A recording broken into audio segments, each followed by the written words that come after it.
ಇಲ್ಲಿ ನೋಡ್ಬೋದು ಸ್ನೇಹಿತರೆ, ಇದು 1ನೇ ಜ್ವರದಿಂದ ಹಿಡಿದು 2ನೇ ಜ್ವರಕ್ಕೆ ಬಿದ್ದಿರುವಂತಹ ರೇಷ್ಮೆ ಹುಳ ನೋಡ್ಬೋದು ಯಾವ ರೀತಿ ಇದೆ ಅಂತ.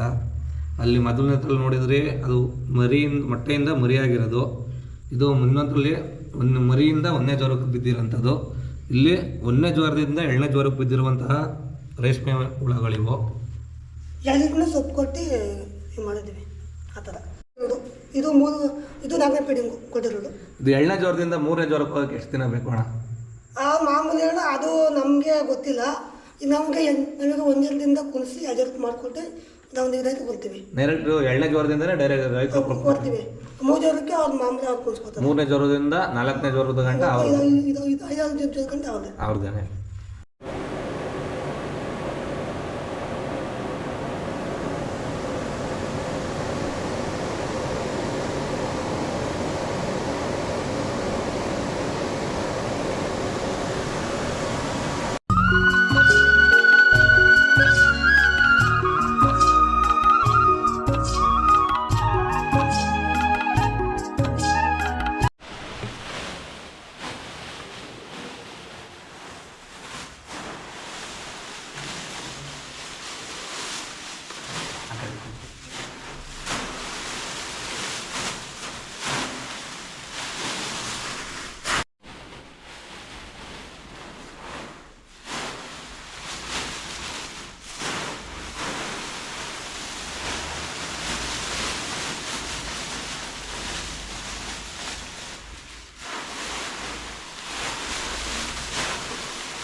ನಮಸ್ಕಾರ ಸ್ನೇಹಿತರೆ, ಕೃಷಿ ನಾಡು ಯೂಟ್ಯೂಬ್ ಚಾನಲ್ನ ಮತ್ತೊಂದು ವಿಡಿಯೋಗೆ ತಮಗೆಲ್ಲರಿಗೂ ಆತ್ಮೀಯವಾದ ಸ್ವಾಗತ.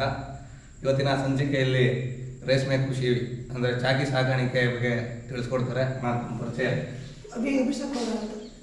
ಊರು ಕುಟ್ಕಲ್ಲು, ಇಲ್ಲಿ ಕೆಲಸ ಮಾಡ್ಕೊಂಡಿದ್ದಾರೆ ಅಣ್ಣ. ಇಲ್ಲಿ ಚಾಕಿ ಮೊಟ್ಟೆನ ಯಾವ ರೀತಿ ಮರಿ ಮಾಡ್ತಾರೆ? ಮಾಮೂಲಿ ಈಗ ನಾವು ಬ್ಲ್ಯಾಕ್ ಬಾಕ್ಸ್ ಬೇರೆ ಕಡೆ ತೊಗೊಳ್ತೀವಿ. ತೊಗೊಬಂದು ಇಲ್ಲಿ ಬ್ಲ್ಯಾಕ್ ಬಾಕ್ಸ್ ಓಪನ್ ಮಾಡ್ತೀವಿ. ಇಷ್ಟು ಗಂಟೆ ಟೈಮಿಂಗ್ಸ್ ಕೊಡ್ತೀವಿ. ಟೈಮಿಂಗ್ಸ್ ಈ ಕಡೆ 6:30 ಈಗ 4 ಗಂಟೆ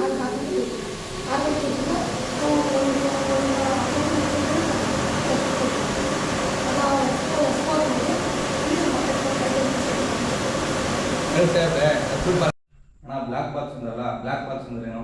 ಅದು ಬ್ಲ್ಯಾಕ್ ಬಾಕ್ಸು ಈಗ ಮೊಟ್ಟೆ ತಗೊಬಂದು ಇಲ್ಲಿ ಮರಿ ಮಾಡ್ತೀವಿ. ಮೊಟ್ಟೆನ ಬ್ಲ್ಯಾಕ್ ಬಾಕ್ಸ್ ಅಲ್ಲಿ ಕೊಡ್ತಾರೆ, ಅದನ್ನ ಬ್ಲ್ಯಾಕ್ ಬಾಕ್ಸ್. ನೀವು ಚಾಕಿ ಸೈನ್ ಮೊಟ್ಟೆ ತಂದು ಮರಿ ಎಷ್ಟು ದಿನ ಬೇಕು? 3 ದಿನ ಮರಿ ಬೇಕು. ನಾ ಬ್ಲ್ಯಾಕ್ ಬಾಕ್ಸ್ ಇಂದ ನೀವು ಮೊಟ್ಟೆ ತಗೊಂಡ್ಬಂದ್ರಿ, ಮೊಟ್ಟೆ ತಗೊಂಡು ಯಾವ ರೀತಿ ಮರಿ ಮಾಡ್ತೀರಿ ನೀವು? ನಮ್ಮಲ್ಲಿ ಮೊಟ್ಟೆ ತಗೊಬರ್ತೀವಿ. ಮೊಟ್ಟೆ ತಗೊಬಂದು ಇಲ್ಲಿ ಬ್ಲ್ಯಾಕ್ ಬಾಕ್ಸ್ ಇದಕ್ಕೆ ಹಾಕ್ತೀವಿ. ಇದಕ್ಕೆ ಹಾಕಿ ಈ ಥರ ಓಪನ್ ಮಾಡಿ ಈ ಥರ ಇದು ಮಾಡ್ತೀವಿ. ಈ ಥರ ಮಾಡಿ ಒಂದು ಫೀಡಿಂಗ್ ಕೊಡ್ತೀವಿ. ಈಗ ಒಂದು ಫೀಡಿಂಗ್ ಕೊಟ್ಟಿದೆ. ಈಗ ನೆಕ್ಸ್ಟು ಫೀಡಿಂಗ್ ಕೊಡಬೇಕು. ಸೆಕೆಂಡ್ ಫೀಡಿಂಗ್ ಕೊಡಬೇಕು. ಒಟ್ಟಲ್ಲಿ 3 ದಿನ ಬೇಕು. 3 ದಿನ ಬೇಕು ಮರಿ ಆಗುತ್ತೆ. ಇದು ಎಷ್ಟು ದಿನ ಈಗ ಎಷ್ಟು ದಿನ ಆಗೈತಿ ಮಾಡಿ? ಇವಾಗ ಬ್ಲ್ಯಾಕ್ ಬಾಕ್ಸ್ ಬೆಳಗ್ಗೆ ಬಂದಿದೆ. ಬೆಳಗ್ಗೆ ಓಪನ್ ಮಾಡಿದ್ವಿ. ಈಗ 6 ಗಂಟೆಗೆ ಇವಾಗ ಇದು ಚಾಕಿ ಆಗಿದೆ. ಒಂದು ಫೀಡಿಂಗ್ ಸೊಪ್ಪಾಗಿದೆ. ಒಂದು ಫೀಡಿಂಗ್ ಸೊಪ್ಪಾಗಿದೆ. ಇಲ್ಲೋ ಐತಲ್ಲ ಬಾಕ್ಸ್ ಇವೇನಿದು? ಎಷ್ಟನೇ ಜ್ವರದ್ದು? ಇದು ಮಾಮೂಲಿ ಇದು ಒಂದಕ್ಕೆ ಇದು ಜರ್ಕೋಯ್ತಾ ಇದೆ. ಇದು ಒಂದು ಜನ ಈ ಸೊಪ್ಪೆಲ್ಲ ಇದು 1 ಜನ. ಇದು ಇಲ್ಲಿ ನಿಮ್ಗೆ ಕಾಣಿಸ್ತಾ ಇರ್ಬೋದು ಸ್ನೇಹಿತರೆ, ರೇಷ್ಮೆಗಳು ಸ್ಟಾರ್ಟಿಂಗ್ ಈ ರೀತಿ ಇರುತ್ತೆ. ಕಾಣಿಸ್ತಾ ಇಲ್ಲ, 1ನೇ ಜ್ವರದಂತೆ ಇದು. ಒಂದು ಜನ ಕೊಯ್ತದೆ. ಬ್ಯಾಟ್ರಿ ಹಾಕೊಂಡೆ ನಾನು ಆಯ್ತದೆ. ನೀವು ಕಾಣಿಸ್ತಾ ಇರ್ಬೋದು ಸ್ನೇಹಿತರೆ, ಇವು ರೇಷ್ಮೆಗಳು ನೀವು ನೋಡ್ತಾ ಇರ್ಬೋದು. ಕಣ್ಗೂ ಕಾಣಿಸ್ತಾ ಇಲ್ಲ, ಒಳ್ಳೆ ಸಣ್ಣ ಇರುವೆ ಥರ ಕಾಣಿಸ್ತಾ ಐತೆ ಇವು. ಇದು 1ನೇ ಜ್ವರದ್ದು. 1ನೇ ಜ್ವರಕ್ಕೆ ಬೈತಾ ಇದೆ. ಈಗ ಮರ್ಯಾದಾಗಿಂದ 1ನೇ ಜ್ವರಕ್ಕೆ ಬರೋಕ್ಕೆ ಎಷ್ಟು ದಿನ ಬೇಕು? ಮರ್ಯಾದೆಯಿಂದ 3 ದಿನ ಬೇಕು. 3 ದಿನ ಬೇಕು. 1ನೇ ಜ್ವರಕ್ಕೆ ಬರೋಕ್ಕೆ 3 ದಿನ ಬೇಕು. ಇದು ಯಾವ ಥರ ಅಂತ ಅಂದರೆ ಇಮ್ಯುನಿಟಿಗೆ ಇದು ಬೇಕು. ಇದು ಇಮ್ಯುನಿಟಿಗೆ ವೈಟ್ ಕಲರ್ ಬರ್ತದಲ್ಲ, ಏನದು ವೈಟ್ ಕಲರ್? ಅದು ನೀರು. ವಾತಾವರಣ ಕೂಲ್ ಆಗಿರ್ಬೇಕು. ಎಷ್ಟು ಡಿಗ್ರಿ ಸೆಲ್ಸಿಯಸ್ ಇರಬೇಕು? 80 ಡಿಗ್ರಿ. ಅದು ಸೆಲ್ಸಿಯಸ್ ಚೆಕ್ ಮಾಡೋದು. ಅದು ಮೇಲ್ಗಡೆ ಅದಲ್ಲ, ಅದು 20 ಡಿಗ್ರಿ ಇರಬೇಕು. ಇದು 70. 20 ಸಮಸ್ಯೆ ಇಲ್ಲ. 20 ಹೊಡೆದ್ರು ಸಮಸ್ಯೆ ಇಲ್ಲ. ಅದರಿಂದ ಏನು ಸಮಸ್ಯೆ ಆಗಲ್ಲ. ಈಗ ವಾತಾವರಣ ಚೇಂಜ್ ಆಗಿದೆ. ಒಂದ್ಸಲ ಬಿಸಿಲು ಜಾಸ್ತಿ ಇರ್ತದೆ, ಈಗ ಚಳಿ ಜಾಸ್ತಿ ಇರ್ತದೆ. ಅದನ್ನ ಮೇಂಟೈನ್ ಮಾಡೋಕೆ ಚಳಿ ಇದ್ರೆ ಹಾಕ್ಬೇಕು. ಇದು ಮಾಮೂಲಿ ವಾತಾವರಣ ಹೀಟ್ ಇದ್ರೆ ಇದಾಗಂತೆ ಕೂಲ್ ಮಾಡಕ್ಕೆ. ವಾತಾವರಣ ಹೀಟ್ ಇದ್ರೆ ಕೂಲ್ ಮಾಡಬೇಕು, ಕೂಲ್ ಇದ್ರೆ ಹೀಟ್ ಮಾಡ್ಕೋಬೇಕು. ಇಲ್ಲಾಂದ್ರೆ ಮಾಮೂಲಿ ಚಾಕಿ ಮೇಲೆ ಏನಾರ ಬರೋದೀಗ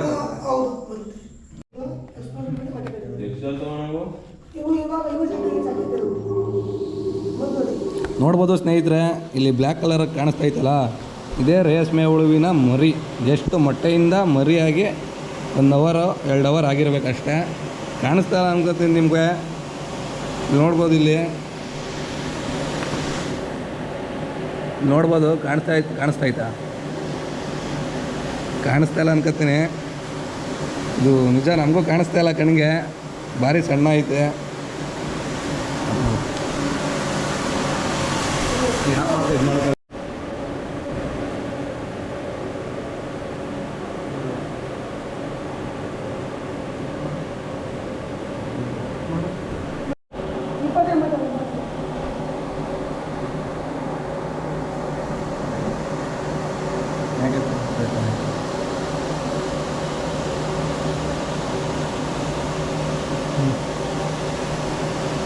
ಒಂಜರಕ್ಕೆ ಕೂತಿರೋದು ಇದು ಒಂಜರದಿಂದ ಕೂತಿ ಇವಾಗ ನಾವು ಉಳ್ಳಾಗಡ್ಡಿ ಇದಕ್ಕೆ ಸುಣ್ಣ ಮಾಡಿದ್ದೀವಿ. ಆಮೇಲೆ ಇದು ಒಂದು 4 ಗಂಟೆಗೆ ಸೊಪ್ಪು 4 ಗಂಟೆಗೆ ಸೊಪ್ಪು ಹಾಕಿ ಸುಣ್ಣ ಹಾಕಿರೋದು ಎಂತಕ್ಕೆ, ಏನು ಪರ್ಪಸ್ಗೋಸ್ಕರ? ಸುಣ್ಣ ಒಂದು ರೋಗ ಆಗಲಿ ಅಂತ. ರೋಗ ಬರದೆ ರೋಗ ನೆಲದಲ್ಲೂ ಹಾಕಿದ್ರಲ್ಲ, ಅದು ಸುಣ್ಣನ? ಹೌದು, ಎಲ್ಲ ಸುಣ್ಣ. ಎಷ್ಟು ಸಾವಿರ ಮೊಟ್ಟೆ ಐತೆ ಅಣ್ಣ ಇಲ್ಲಿ? ಇಲ್ಲಿ 1975 ಮೊಟ್ಟೆ ಇದೆ. 1975 ಮೊಟ್ಟೆ ಇದೆ. ಈಗ 1000 ಮೊಟ್ಟೆ 500 ಮೊಟ್ಟೆ ಅಂತ ಹೆಂಗ್ ಅಳತೆ ಮಾಡ್ಕೊತೀರಿ ನೀವು? ಹೆಂಗ್ ಗೊತ್ತೈತೆ ನಿಮ್ಗೆ? ಇವಾಗ ನಿಮ್ಗೆ ಲಾಟ್ ಪ್ರಕಾರ ಲಾಟ್ ಅಂದ್ರೆ ಇಷ್ಟು ಲಾಟ್ ಕೊಡ್ತಾರೆ ಅವರು. 500 ಮೊಟ್ಟೆ, 1000 ಮೊಟ್ಟೆ, 800 ಮೊಟ್ಟೆ ಹಂಗೆಲ್ಲ ಕೊಡ್ತಾರೆ. 800 ಮೊಟ್ಟೆ ಅಂತ ಕೊಡ್ತಾರಲ್ಲ ನಿಮ್ಗೆ. ನೀವು ರೈತರಿಗೆ ಡಿಸ್ಟ್ರಿಬ್ಯೂಟ್ ಮಾಡ್ತಿರಲ್ಲ 25 ಮೊಟ್ಟೆ 50 ಮೊಟ್ಟೆ ಅಂತ, ಯಾವ ತರ ಅಳತೆ ಮಾಡ್ಕೊಡ್ತೀರಿ? ಇವಾಗ ಹೆಂಗೆ ಅಂತಂದ್ರೆ, ಈಗ ಇದು ಒಂದು ಬಾಕ್ಸ್ 25 ಮೊಟ್ಟೆ ಅಲ್ವಾ, ಈಗ 2 ಬಾಕ್ಸ್ 50. ಅದೇನೆ ಒಂದು ಬಾಕ್ಸ್ 25 ಮೊಟ್ಟೆ. ಇದು 25 ಮೊಟ್ಟೆ ಅಂತ ಯಾವ ಹಂಗೆ ಅಳತೆ ಮಾಡ್ಕೊಂತೀರಿ ನೀವು? ಮಾಮೂಲಿ ನಮಗೆ ಗೊತ್ತಾಗುತ್ತೆ. ಈಗ ಅಲ್ಲಿ ಮಾಮೂಲಿ ಚಾಕಿಲ್ ಮಾಡ್ತೀವಲ್ಲ, ಆ ಪ್ರಕಾರನೇ ಒಂದು ಬಾಕ್ಸ್ ಅಂತೀವಿ, ಒಂದು ಬಾಕ್ಸ್ 25 ಮೊಟ್ಟೆ ಮಾಡ್ತೀವಿ. ಒಂದು ಬಾಕ್ಸ್ 25 ಮೊಟ್ಟೆ ಮಾಡ್ಕೊಟ್ಟಿರ್ತಾರೆ. ಅದನ್ನ ನೀವು ಏನಿಲ್ಲ ಮರಿ ಮಾಡಿಸಿ ಎಣ್ಣೆ ದೊರಕ್ಕೆ ಹಾಕ್ಬಿಟ್ಟು ಕೊಡ್ತೀರಿ ಅಷ್ಟೇ. ಇದಕ್ಕೆ ಮೇನ್ ಮರಿ ಇದಕ್ಕೆ ಬರೋ ರೋಗ ಎಷ್ಟು? ಏನೇನು ರೋಗ ಅಣ್ಣ ಬರೋದು ಇದಕ್ಕೆ ಅಣ್ಣ? ಬರೋದು ಸುಂಕ ಬರುತ್ತೆ, ಸುಣ್ಕಟ್ ರೋಗ ಬರುತ್ತೆ. ಆಮೇಲೆ ಒಟ್ಟಿನಲ್ಲಿ ಸುಂಕಟ್ ರೋಗ ಅದೊಂದೇ ಬರೋದು ಮರಿ ಇದ್ದಾಗ. ಅದು ಸುಣ್ಕಟ್ ರೋಗ ಬಂದೈತೆ ಮತ್ತೆ ಪೆಬ್ರಿಮ್ ಅದೇ ಸುಂಕಟ್ ಪೆಬ್ರಿಮ್. ಅದು ಬಂದದೆ ಅಂತ ಗೊತ್ತಾಯ್ತದ ನಿಮಗೆ?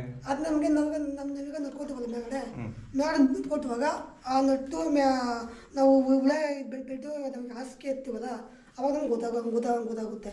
ಹುಳ ಒಂದ್ಸಲ ಹುಳ ಎಲ್ಲ ಇದಾಗುತ್ತೆ, ಎಲ್ಲ ಫುಲ್ ಬ್ಲ್ಯಾಕ್ ಆಗುತ್ತೆ. ಫುಲ್ ಬ್ಲ್ಯಾಕ್ ಆಗೋಯ್ತದೆ. ಅವಾಗ ಸುಣ್ಕಟ್ ರೋಗ ಅಂತ ಗೊತ್ತಾಗುತ್ತೆ. ಗೊತ್ತಾಗಿ ಮಾಮೂಲಿ ಸುಣ್ಣ ಹಾಕಿದ್ರೆ ಅವಾಯ್ಡ್ ಆಯ್ತು. ಸುಣ್ಣ ಮತ್ತೆ ಪೌಡ್ರ್ ಎಲ್ಲ ಮಾಡ್ತೀವಲ್ಲ, ಎಲ್ಲ ಅವಾಯ್ಡ್ ಆಗುತ್ತೆ. ಈಗ ಒಂದೇ ಜ್ವರದ ಇಲ್ಲಿರೋ ಸೇಮ್ ಒಂದೇ ಜ್ವರ ಎಲ್ಲ ಒಂದೇ ಒಂದರಿಂದ ಎದ್ದವೆ. ಇವಾಗ 4 ಸೊಪ್ಪು ಕೊಡ್ಬೇಕು. 4 ಸೊಪ್ಪು ಹಾಕ್ಬೇಕು. ದಿನಕ್ಕೆ ಎಷ್ಟು ಟೈಮ್ ಸೊಪ್ಪು ಹಾಕ್ಬೇಕು ಅಣ್ಣ? 3 ಟೈಮ್ ಸೊಪ್ಪು ಹಾಕ್ಬೇಕು. ದಿನಕ್ಕೆ ಮಾಮೂಲಿ ಬೆಳಗ್ಗೆ ಮಧ್ಯಾಹ್ನ ಸಂಜೆ. ಇವತ್ತು ಮಾತ್ರ 2 ಟೈಮ್. ಇವಾಗ ಸಂಜೆ ಒಂದು, ನೈಟ್ 10 ಗಂಟೆಗೆ ಒಂದು. ನೈಟ್ 10 ಗಂಟೆಗೆ ಒಂದು, 2 ಟೈಮು. ಇವತ್ತು ಮಾತ್ರ. ನಾಳೆ 3 ಟೈಮ್. ನಾಳೆಯಿಂದ 3 ಟೈಮ್. 3 ಟೈಮ್ ಎಷ್ಟು ದಿನ ಕೊಡ್ತೀರಿ ನೀವು ಸೊಪ್ಪು? 3 ಟೈಮ್ ಬೆಳಗ್ಗೆ 5:30, ಸಂಜೆ 6 ಗಂಟೆ, ತಿರ್ಗಾ ಮಧ್ಯಾಹ್ನ 12:30. ಈಗ ಅಣ್ಣ, ಈಗ ಚಾಕಿ ಸೆಂಟ್ರಲ್ ಟೋಟಲ್ ಆಗಿ ಎಷ್ಟು ಸಾವಿರ ಮರಿ ಚಾಕಿ ಐತೆ ಟೋಟಲ್? ಇಲ್ಲಿಂದ ಏನು ಟೋಟಲ್ ಆಗಿ ಒಂದೇ ಜ್ವರದಿಂದ ಹಿಡಿದು ಮೊಟ್ಟೆಯಿಂದ ಹಿಡಿದು ಎಲ್ಲ ಒಂದು 4-5 ಸಾವಿರ ಐತೆ. 5 ಸಾವಿರ ಚಾಕಿ ಇವೆ. ಇನ್ನು ಎಷ್ಟು ಜನ ಮೇಂಟೈನ್ ಮಾಡ್ತಾ ಇದ್ದೀರಾ? ಈಗ 4 ಜನ, ಈಗ ಒಂದು 6 ಜನ ಮೇಂಟೈನ್ ಮಾಡ್ತಾ ಇದ್ದೀರಾ. ಇಲ್ಲಿ ನೋಡ್ಬೋದು ಸ್ನೇಹಿತರೆ, ಇದು 1ನೇ ಜ್ವರದಿಂದ ಹಿಡಿದು 2ನೇ ಜ್ವರಕ್ಕೆ ಬಿದ್ದಿರುವಂತಹ ರೇಷ್ಮೆ ಹುಳ. ನೋಡ್ಬೋದು ಯಾವ ರೀತಿ ಇದೆ ಅಂತ. ಅಲ್ಲಿ ಮೊದಲನೇದ್ರಲ್ಲಿ ನೋಡಿದರೆ ಅದು ಮೊಟ್ಟೆಯಿಂದ ಮರಿಯಾಗಿರೋದು. ಇದು ಇನ್ನೊಂದರಲ್ಲಿ ಮರಿಯಿಂದ 1ನೇ ಜ್ವರಕ್ಕೆ ಬಿದ್ದಿರೋಂಥದ್ದು. ಇಲ್ಲಿ 1ನೇ ಜ್ವರದಿಂದ 2ನೇ ಜ್ವರಕ್ಕೆ ಬಿದ್ದಿರುವಂತಹ ರೇಷ್ಮೆ ಹುಳಗಳಿವು. ಎಲ್ಲದನ್ನ ಸೊಪ್ಪು ಕೊಟ್ಟು ಮಾಡಿದ್ದೀವಿ ಆ ಥರ. ನಮ್ಮ ವೀಕ್ಷಕರಿಗೆ ಚಾಕಿ ಸೆಂಟ್ರಲ್ಲಿ ಚಾಕಿ ಸಾಕಾಣಿಕೆ ಬಗ್ಗೆ ತಿಳಿಸ್ಕೊಟ್ಟಕ್ಕೆ ಧನ್ಯವಾದಗಳು. ಸರಿ, ಆಯಿತು. ಸರಿ. Thank you.